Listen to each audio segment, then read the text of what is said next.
Hi baby. എന്താ ഇവിടെ?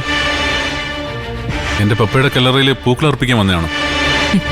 ഞാൻ എന്തിനാ നിന്റെ പപ്പയുടെ കല്ലറയിൽ പൂക്കൾ അർപ്പിക്കുന്നത്?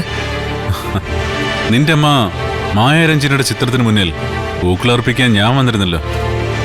അപ്പോ പകരത്തിന് പകരം കുറച്ച് റെഡ് റോസുമായിട്ട് നീ വന്നതാണെന്ന് കരുതി.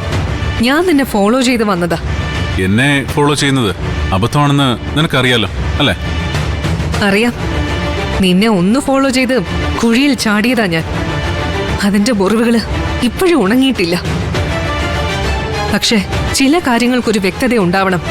അതിനുവേണ്ടി നിന്നോട് സംസാരിക്കാനാ ഞാൻ വന്നേ. ആവല്ലോ. ശ്രുതിമോളെ കാണണമെന്ന് പറഞ്ഞ് നീ എന്തിനാ എന്റെ ഭർത്താവിനെ വിളിക്കുന്നേ? ശ്രുതിമോളും ഞാനും തമ്മിലുള്ള ചെറിയൊരു രക്തബന്ധം നിനക്കറിയില്ലേ? എനിക്കറിയില്ല. അങ്ങനെ ഒരു ബന്ധം നിനക്കും ശ്രുതിമോൾക്കും ഇടയിലില്ല. ശ്രുതിമോളെ നീ കാണാനും ശ്രമിക്കണ്ട. അക്ഷര, ഞാൻ നിന്നോട് വഴക്കിനില്ല. നിന്നെ ഞാൻ വെല്ലുവിളിച്ചിട്ടുണ്ട്. തോൽപ്പിക്കുമെന്ന് ശപഥം എടുത്തിരുന്നു. പക്ഷെ ഞാൻ പറഞ്ഞല്ലോ, ഇപ്പൊ എനിക്ക് ശ്രുതിമോളെ കാണണമെന്ന് പറയുന്നത് ജനുവിന്. അതിൽ വേറെ ഒരു ഹിഡൻ അജണ്ടയും ഇല്ല. അത് നടക്കത്തില്ല എന്ന് പറഞ്ഞില്ലേ? ഇത്തിരി മുൻപും ഈ കാര്യം ഞാൻ എന്റെ ഭർത്താവുമായി സംസാരിച്ചതാ. അങ്ങേർക്ക് നിന്നോട് എന്തോ ഒരു മനസ്സലിവുണ്ട്. ഒരു പാവം മനുഷ്യനാണല്ലോ അദ്ദേഹം. പക്ഷേ ഞാൻ അത്ര പാവമല്ല. അതുകൊണ്ട് തന്നെ നീ ശ്രുതിമോളെ കാണാൻ ഞാൻ സമ്മതിക്കില്ല. ഒരു തവണ ആട്ടിൻ തോലിട്ട് എന്റെ ജീവിതത്തിലേക്ക് കടന്നു വന്ന ചെന്നായ നീ. പിന്നെ കുപ്പായി ഊരി മാറ്റി നീ ചെന്നായ തന്നെയാണെന്ന് തെളിയിക്കുകയും എന്നെ വേട്ടയാടുകയും ചെയ്തു. ഇപ്പൊ വീണ്ടും നീ ആട്ടിൻ തോൽ കുപ്പായി എടുത്തണിഞ്ഞ് പാവം നടിച്ച് എന്റെ മോളെ കാണാൻ ശ്രമിക്കുന്നു. ഞാൻ എന്ത് പറഞ്ഞാലും നീ വിശ്വസിക്കില്ലെന്ന് എനിക്കറിയാം. പക്ഷേ ഞാൻ ഈ പറയുന്നത് സത്യമാണ്. സത്യം. ജീവിതത്തിൽ കള്ളം മാത്രം പറഞ്ഞും ചെയ്തും ശീലിച്ച നിനക്ക് സത്യം എന്നുള്ള പദം പറയാനെങ്കിലും അർഹതയുണ്ടോ? അതുകൊണ്ട് ഈ കാര്യത്തിൽ ഇനി സംസാരമില്ല. ഇതും പറഞ്ഞ് മേലിൽ എന്റെ ഭർത്താവിനെ വിളിക്കുകയും ചെയ്യരുത്. ഞങ്ങൾ ഇന്ന് സമാധാനത്തോടെ ജീവിച്ചു തുടങ്ങാനുള്ള ശ്രമത്തിലാ. അതിനിടയില് നിന്റെ നിഴല് പോലും വരരുത്. ഇപ്പോഴത്തെ എന്റെ സംസാരത്തില് ഒരു അപേക്ഷയുടെ സ്വരമുണ്ട്. ഇനിയും ഉപദ്രവിക്കാനാണ് ഉദ്ദേശമെങ്കിൽ അതായിരിക്കില്ല മറുപടി. ഞാനും എന്റെ ഭർത്താവും മകളും ഞങ്ങളുടേതായ ഒരു ചെറിയ സ്പേസില് ഒതുങ്ങി ജീവിച്ചോളാം. അവിടേക്ക് വിശാലിന് ഇനി എൻട്രി ഇല്ല.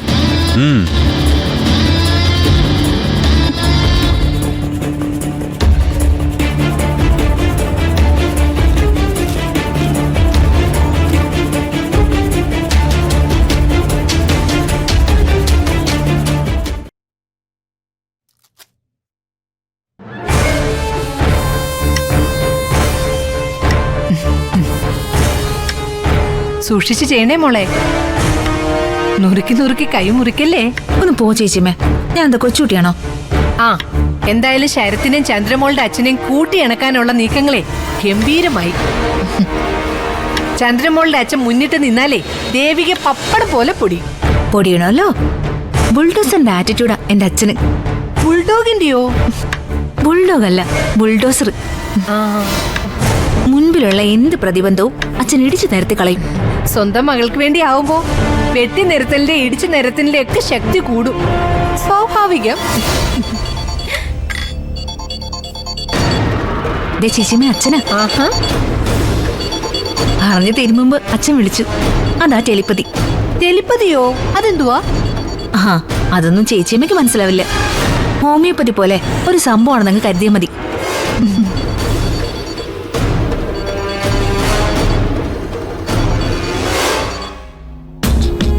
ഹലോ അച്ഛാ. നീ എവിടെ? ഞാനിവിടെ വീട്ടിലുണ്ട് അച്ഛാ. ചേച്ചിയമ്മയുടെ കൂടെ അടുക്കളയിലായിരുന്നു കറിക്ക് നുറുക്കാൻ. നീ എവിടെ? അടുക്കള പണി ചെയ്യേണ്ട കാര്യമൊന്നുമില്ല, അതൊക്കെ അവര് ചെയ്തോളും. ഇതൊക്കെ ഒരു ക്യാൻവാസിംഗ് തന്ത്രമല്ലേ എന്റെ നടേശൻ തമ്പി. നീ അടി മേടിക്കരുത്. പിന്നെ അവനിവിടെ വന്നിരുന്നു, ആ ശരത്ത്. അതെയോ? എന്ത് തോന്നിയ ആളെ കണ്ടിട്ട്? നല്ല ലക്ഷണമൊത്ത കുറുക്കൻ. അവൻ നമുക്ക് പ്രയോജനപ്പെടും. നമുക്ക് മുന്നിൽ നിർത്തി കളിപ്പിക്കാൻ ഒരാള്, കളത്തിൽ ഒരു കോഴി, അത് കഴിഞ്ഞാൽ നേർച്ചക്കോഴി. ഇല്ല അച്ഛന്റെ കയ്യില്. ഞാൻ വേറൊരു വേല കൂടി പറഞ്ഞു തരാനാണ് വിളിച്ചത്. അതിൽ വീഴും ദേവികയും സിദ്ധാർത്ഥനും. അച്ഛൻ പറയേ.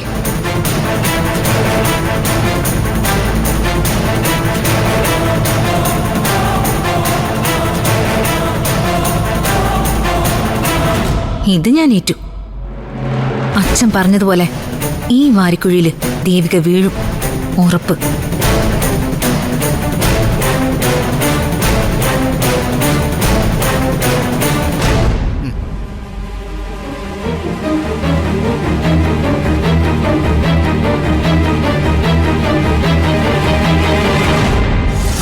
അതെന്താ പ്രേമേ, നിനക്ക് പുതിയൊരാഗ്രഹം?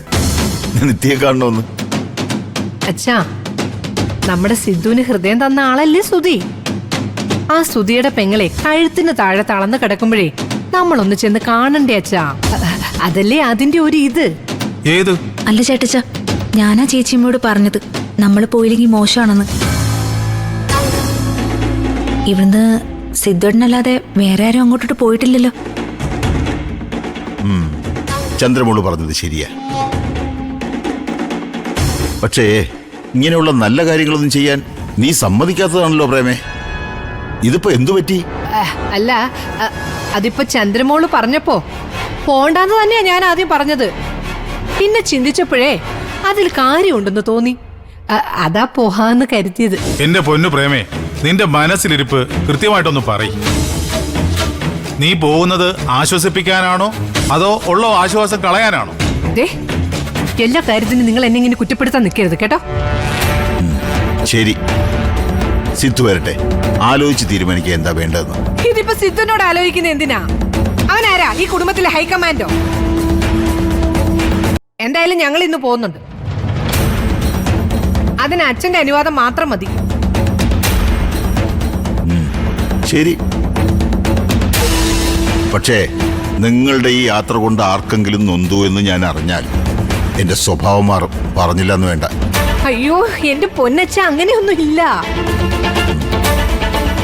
ഞങ്ങൾ പോകുന്നു, ആ കൊച്ചിനെ ഒന്ന് കാണുന്നു, എല്ലാവരുമായിട്ടൊന്ന് സംസാരിക്കുന്നു, ഉടനെ തിരിച്ചു വരുന്നു. അത്രേ ഉള്ളൂ.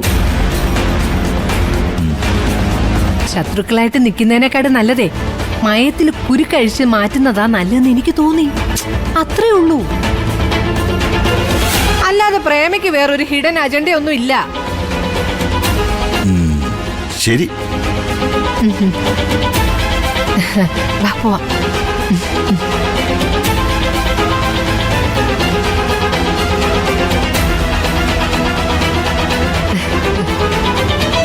എന്തായാലും ഈ ഐഡിയ കലക്കി.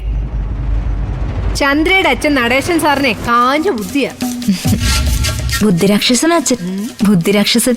എന്തായാലും കൃത്യസമയത്താ ചന്ദ്രയുടെ അച്ഛൻ ഇവിടെ വന്ന് ഓഫീസ് തുറക്കാൻ തോന്നിയത്. ഭഗവതിയായിട്ട് വരുത്തിയതാ ചന്ദ്രയുടെ അച്ഛനെ. ആ ദേവികയുണ്ടല്ലോ, അവളെ ഞാൻ ചപ്പാത്തി പരത്തുന്ന പോലെ പരത്തും. എങ്കിൽ പച്ചക്കറി നുറുക്കുന്നത് പോലെ ഞാൻ അവരെ നുറുക്കും. മിടുക്കി, അങ്ങനെ തന്നെ വേണം. പക്ഷേ നമ്മൾ നിത്യ കാണാൻ പോകുന്ന കാര്യം പറഞ്ഞപ്പോ അച്ഛനും ചേട്ടച്ചനും എന്തോ ഒരു സംശയം പോലെ. സംശയിച്ചോട്ടെ, അത് അവരുടെ അവകാശമല്ലേ. എന്തായാലും നമ്മൾ പോകുന്ന കാര്യത്തിൽ തീരുമാനമായല്ലോ, പിന്നെന്താ? അല്ല, സിദ്ധോട്ടം വല്ല ഇടങ്കോലും ഇടുമെന്നാ എന്റെ പേടി. എന്ത് ഇടങ്കോലിടാനാ? നമ്മുടെ പദ്ധതി എന്താണെന്ന് അവനറിയത്തില്ലല്ലോ. എന്നാലും ഒരെന്നാലും ഇല്ല. എന്തായാലും ഇതിനേക്കാൾ നല്ലൊരു അവസരം ഇനി കിട്ടത്തില്ല.